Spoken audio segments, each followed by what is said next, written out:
우리 김한란 박사님은 우리 한국의 여성계에 있어서는 거목이라고 볼 수가 있습니다. 그리고 이화여대를 정말 오늘과 같이 이렇게 반석 위에 올려놓은 장본인이라고 볼 수 있을 정도로 김한란 박사님은 그 당시에 아주 우리 국가적으로 알려져 있는 여성이셨습니다. 그런 분들이 오래 사셔야 되는데 그렇게 오래 살지는 못하고 요즘의 나이로 카운트하면 일찍 소천하셨습니다. 그러나 그분의 어떤 다른 것보다도 제 기억에 남는 것은 뭐냐면 그분이 마지막에 임종할 때에 마지막으로 한 말입니다. 그분이 임종하시면서 우리에게 무슨 말을 남겼냐면은 하나님이 나에게 인생이라는 걸 주셨는데 내 인생을 지금까지 살면서 결론적으로 나는 참 후회 없는 인생을 살았다, 그런 말을 하고 세상을 떠났습니다. 참 멋있는 말을 남겼다고 생각합니다. 여러분은 마지막 순간에 무슨 말을 여러분 남길 것 같습니까? 내 인생 정말 후회 없는 인생을 살았다고 그렇게 말하는 것을 참 듣기가 어렵습니다. 아까 목사님도 말씀하셨지만 저 역시 마찬가지로 많은 후회가 되는 일들을 많이 했고 정말 후회 없는 삶을 살았습니다. 이렇게 말하기가 참 어려운 부분이 분명히 있고 우리 모두가 아마 비슷한 입장이라 생각합니다. 그러나 여러분, 우리 One Month to Live, 내 생의 마지막 한 달이라는 캠페인을 6주간 했습니다. 오늘 이제 마지막입니다. 이 내 생의 마지막 한 달의 목적은 우리가 한 달만 살고 그만 살자는 그런 내용이 아닙니다. 그것이 아니라 앞으로 남은 인생 동안 어떻게 하면 우리가 후회하지 않는 인생을 살 수 있겠느냐, 그것입니다. 그것 때문에 우리는 4가지 원칙을 알았습니다. 첫째는 열정적으로 살아야 된다. 두 번째는 온전히 사랑하라. 세 번째로는 겸손히 배워야 한다. 네 번째로는 담대히 떠나라. 영원한 유산을 우리가 남겨야 됩니다. 그러고 난 다음에 지금 오늘 보면 다시 1번 원칙으로 돌아가서 열정적으로 사는 것이 후회 없는 삶에 있어서 가장 중요한 열쇠라고 우리에게 가르쳐주고 있습니다. 열정이라는 것은 우리 사람에게 다 공통으로 주어져 있고 그리고 참으로 귀한 것입니다. 우리로 하여금 힘있게 달려가도록 만드는 바로 기초적인 에너지라고 볼 수가 있죠. 열정이 없는 사람은 비전도 없고 꿈도 없습니다. 그러나 우리가 더 무서운 것은 뭐냐? 열정은 있는데 잘못된 열정이 더 큰 문제를 불러올 수가 있습니다. 엉뚱한 것에 열정을 품을 때에는 그 인생이 보통 비참하게 끝나지 않는다는 것을 우리에게 가르쳐주고 있습니다. 오늘 이 비디오와 함께 오늘 우리가 읽은 본문 말씀을 통해서 우리가 그리스도인으로서 후회하지 않는 삶을 살기 위하여 우리에게 필요한 것 또한 열정인데, 그러면 우리 그리스도인들에게 열정의 기초가 어디서부터 나오느냐? 이것이 참으로 중요하고 우리의 열정을 바로 사용할 수 있게 하는 바로 단초가 된다고 생각합니다. 오늘 여러분 본문을 보시면은 바로 거기에 대한 해답을 우리에게 주고 있습니다. 오늘 여러분 보시면은 주님께서 갑자기 물에 대한 말씀을 하십니다. 생수에 대한 말씀을 하십니다. 왜 주님께서 갑자기 오늘 37절부터 39절까지 물에 대한 말씀을 하실까 하는 것입니다. 오늘 본문 가운데에 우리가 2가지의 단어 내지는 이디움을 보면은 우리가 좀 그 배경을 알 수가 있습니다. 하나는 명절 끝날이라는 말입니다. 명절, 무슨 명절이냐 이게?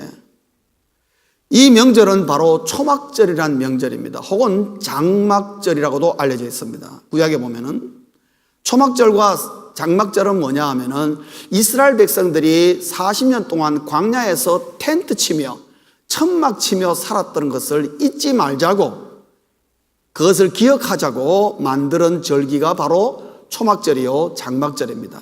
그러나 이것이 예수님 시대에 많은 세월이 흐르면서 예수님 당시에는 절기가 어떤 절기에 경향을 띄었냐면은 풍성한 수확을 위한, 풍성한 수확을 기대하는 절기로, 제 생각에는 우리 한국적인 컨셉으로 얘기하자면은 혹시 맥주 감사주일 정도 안 되겠나? 뭐 그런 생각이 듭니다.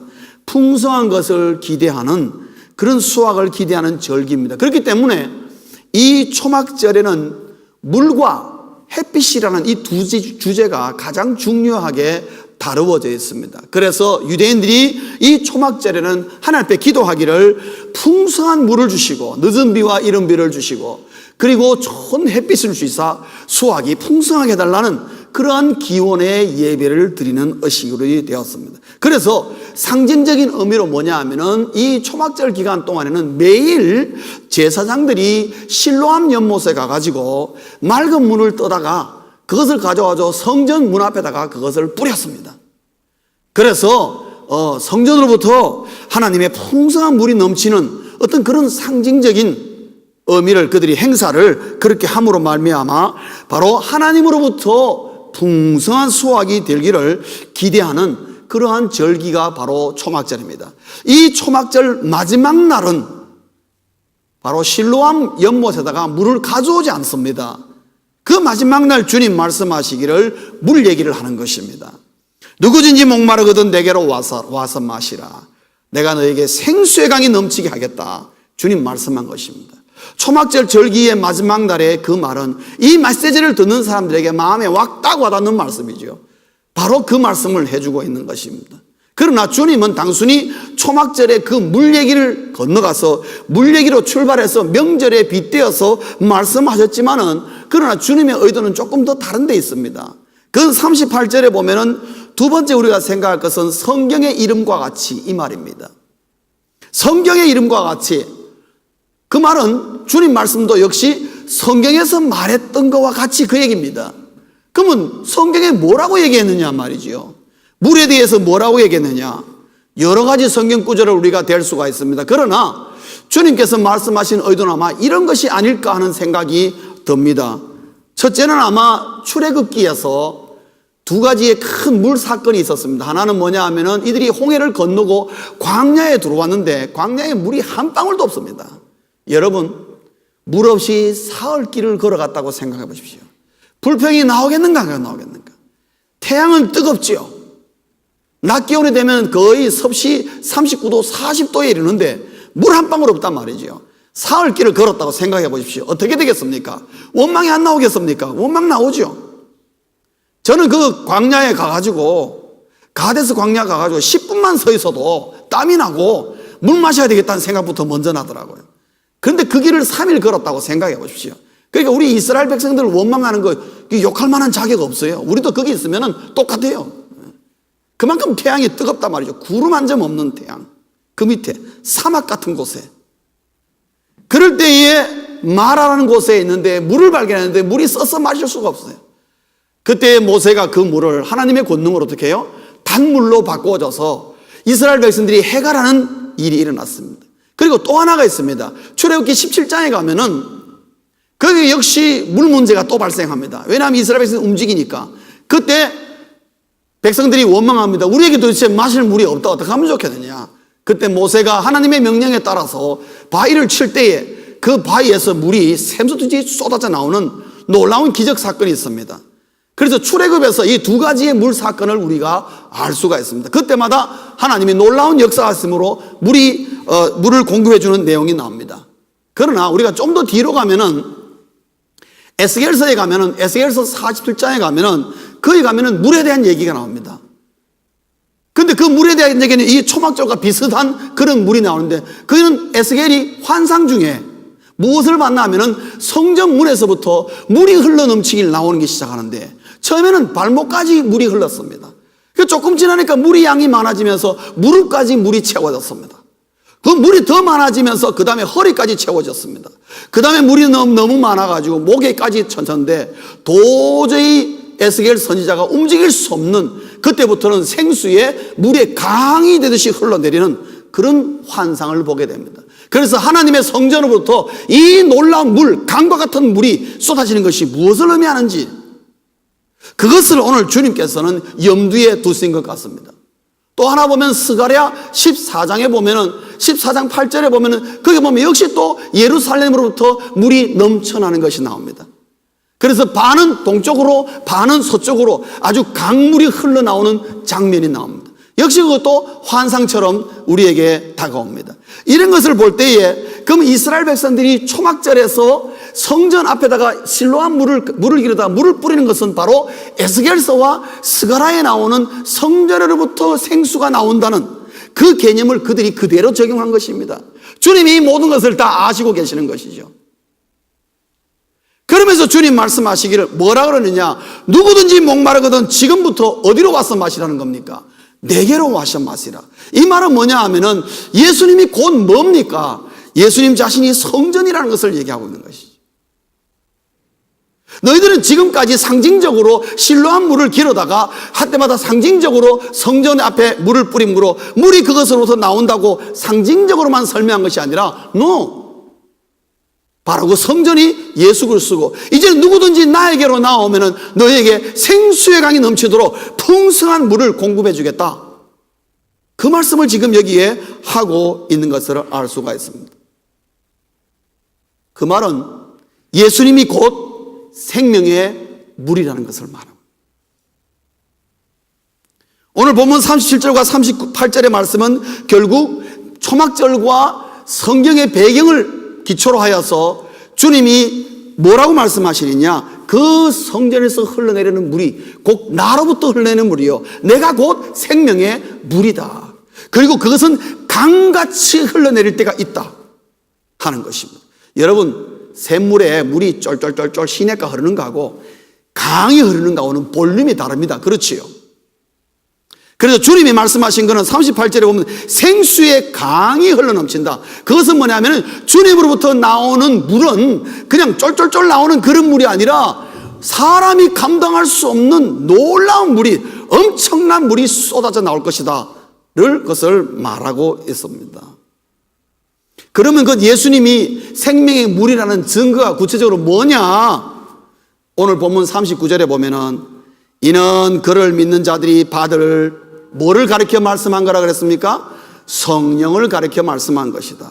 그러면 여기서 주님께서 38절에 말씀하시는 생수의 강은 곧 뭐라는 것입니까? 성령이라는 것을 우리에게 가르쳐 주고 있습니다. 그래서 예수께서 부활 승천하신 다음에 영광을 받으신 다음에 주님으로부터 우리에게 부어주시는 것이 있는데 그게 뭐냐? 성령이고 그게 생수의 강처럼 엄청난 힘과 열정을 품게 만들 것이라는 것입니다. 그런데 그것이 어디서 현실화가 되었습니까? 사도행전 2장에 오순절 강림이 엄청나게 쏟아졌습니다. 그때의 그 사도들이 어떻게 되었습니까? 누가 시키지도 않았는데 엄청난 열정을 품고 뛰쳐나가서 견딜 수가 없을 정도로 누가 시키지도 않았는데 가서 복음을 전하고 많은 영혼들을 주 앞으로 돌아오게 하는 엄청난 열정을 그들이 품게 되었고 그리고 그 열정은 그들이 순교하고 죽기까지 계속해서 그 열정을 품고 달려가는 것을 볼 수가 있습니다. 즉 오늘 이 본문은 우리에게 무엇을 가르쳐 줍니까? 그리스도인에게 열정의 기초가 뭐냐? 열정의 기초는 예수께서 보내신 성령이라는 것입니다.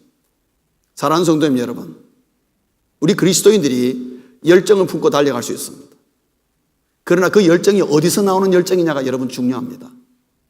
우리가 주의 일을 하면서도 엉뚱한 열정을 품고 올 수 있습니다. 나의 욕심 때문에 또 나의 의지 때문에 내가 타고난 어떤 라이프 스타일 때문에 그런 것 때문에 여러분 주의 일을 하면은 그 열정은 오래 가지 못합니다. 어느 시점 가면 반드시 번아웃, 공허함이 찾아오고 후회가 찾아오고 waste time, 내 시간을 낭비한 것 같은 그런 느낌이 반드시 찾아오게 되어 있다는 것이죠. 그래서 열정의 기초가 어디서부터 나와야 되느냐? 성령으로부터 나와야 된다는 걸 말하고 있습니다. 그렇기 때문에 사랑하는 성도님 여러분, 우리 그리스도인은 예수 그리스도로 말미암아 우리에게 보내주신 성령을 반드시 경험해야 한다는 것을 말하고 있습니다. 사랑하는 성도님 여러분, 성령을 경험하시기를 주의 이름으로 축원합니다. 선택이 아닙니다. 이것은 사람마다 성령을 경험하는 경우는 다 다릅니다. 그러나 성령으로부터 나온 열정이 아니면은 내 열정은 잘못될 수가 있습니다. 주의 이름 부르면서 한다고 해서 다 바른 열정은 아니라는 것을 말하고 있습니다. 내가 무엇을 하느냐가 이제 내가 직장 생활을 하건 공부를 하건 내가 사업을 하건 내가 열정을 품고 달려갈 때 그 열정이 어디서 나오느냐가 여러분 중요한데 그 기초가 성령으로부터 나와야 된다. 예수 믿는 사람은 성령으로부터 열정을 공급받습니다. 그러면 그 성령은 어떻게 주어지느냐? 예수 그리스도를 통해서 우리에게 주어지는 것입니다. 그래서 예수 그러는 것입니다. 혹시 이 가운데 성령이 나는 뭔지도 모르겠다. 괜찮습니다. 그러나 마음에 저 성령이 뭔지 모르겠지만 성령이 나에게 바른 열정을 부어주는 것이라면 성령이여 나에게 임하여 주시사 나도 성령을 경험하게 해 주옵소서. 기도할 수 있기를 주의 이름으로 축원합니다. 중요한 것은 우리 인생에 후회 없는 인생을 위해서는 열정이 필요한데 그 열정은 성령으로부터 오는 것이다. 그래야 바른 열정, 후회하지 않는 열정, 후회하지 않는 삶을 사는 중요한 에너지가 된다. 사도행전에 보시면은 사도들의 삶이 나옵니다. 여러분, 사도들이 우리 인간적인 모습을 볼 때 그렇게 훌륭한 사람들 아닙니다. 뭐 배운 것도 많이 있는 것도 아니고 그 사람들이 뭐 세상적인 경험이 뛰어난 사람들도 아니고 그 사람들은 어떤 엘리트층도 아니고 그들이 그렇게 열정적으로 2000년이 지난 오늘 우리에게까지도 그 이름이 회자되는 이유는 뭐냐? 그들의 성령으로 말미암아 열정으로 달렸기 때문에 그들의 인생은 정말 후회만급하고 예수님을 따라가다가 낙오된 인생처럼 보였을지는 모르나 그들의 인생은 결코 후회하지 않는 인생을 살았다는 것을 우리가 알 수가 있습니다. 사랑하는 성도님 여러분, 내가 이 땅에서 무엇을 이루었느냐, 내가 무슨 훌륭한 업적을 했느냐, 내가 정말 많은 것을 가졌느냐 중요합니다. 그러나 그거 가지고 후회 없는 인생을 사는 것이 더 중요하다는 사실. 그러기 위해서는 성령으로부터 주어진 열정이 우리에게는 가장 필요하다 하는 것입니다. 그것을 우리 그리스도인들에게 예수 그리스도를 말미암아 언제든지 우리에게 주실 것을 말씀하셨습니다. 왜냐? 누구든지 목마르거든 내게로 와서 마시라. 그러면 주 앞에 나아가면은 주님이 주신다는 겁니까? 안 주신다는 겁니까? 준다는 거지요. 너나 할 거 없이. 중요한 건 내 자신이 간절히 사모하는 마음으로 나아가지 않기 때문에 주님과 나와는 별로 관계없는 것처럼 교회는 열심히 나오지만은 성령의 열정이 없기 때문에 내가 무엇을 해야 되는지, 왜 교회에 나와야 되는지 그 이유도 모르고 교회에 나올 때가 많다는 것입니다. 그리스도인에게 열정의 기초는 무엇입니까? 성령입니다. 또 하나 오늘 본문 말씀을 통해서 우리가 생각할 것은, 그러면 우리가 그리스도인으로 성령을 경험하면 모든 게 다 끝났느냐? 실질적으로 그렇지 않습니다. 저 역시 마찬가지. 저는 성령 경험했습니다. 전 대학 3학년 때 성령 경험했습니다. 그러나 저는 오래도록 방황했습니다. 사실은 군대 갔다 와가지고 더 많이 방황했습니다. 오랜 시간 동안 성령을 경험했음에도 불구하고 성령이 없는 것처럼 저는 신앙생활을 오래 했었습니다. 그럴 수 있다 이 말이에요. 그럼 우리에게 던져지는 질문은 뭐냐? 그 성령으로 말미암아 주어진 열정을 어떻게 하면 지속적으로 품고 달려갈 수 있을까? 사도행전에 나온 사도들처럼 성령 한 번 경험하고서 끝난 게 아니라 어떻게 하면 지속적으로 열정을 품고 달려갈 수 있을까? 그것이 숙제인 것입니다. 지속적인 열정을 품고 달려가는 것이 사실 우리에게 숙제입니다. 더 중요한 숙제일 수 있습니다. 그러면은 지속적인 열정을 품고 달려가기 위해서 우리에게 필요한 것은 두 가지입니다. 하나는 뭐냐 하면은 성령 충만입니다. 성령 충만. 성령 충만이라는 그 말 자체가 we need refill.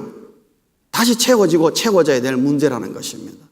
그리고 성령 충만이라는 것은 뭐냐면 충만이라는 그 말 자체가 성령으로 꽉 찼다 이 말입니다. 성령으로 내 몸이 잠겨버려야 된다는 것입니다. 여러분 에스겔서 47장에 보면은 물이 점점 올라옵니다. 올라오다가 허리춤이다. 여러분 물이 허리춤만 차도 내 의지대로 잘 움직이기가 쉽지 않습니다. 그러나 물이 허리까지만 차도 내 의지적으로 움직이려고 마음먹으면 움직일 수가 있습니다. 그러나 여러분 물이 말이죠. 흐르는 물이 내 목에까지 딱 차면은 어떻게 됩니까? 내 마음대로 못 움직입니다. 그때는 물이 흐르는 대로 내가 따라가면서 움직여야지. 그렇지 않으면요 오히려 잘못하면 물 먹습니다. 그렇지요. 그게 충만의 모습입니다. 성령이 충만하다는 것은 뭐냐? 성령이 나를 이끈다는 것을 말하고 있습니다.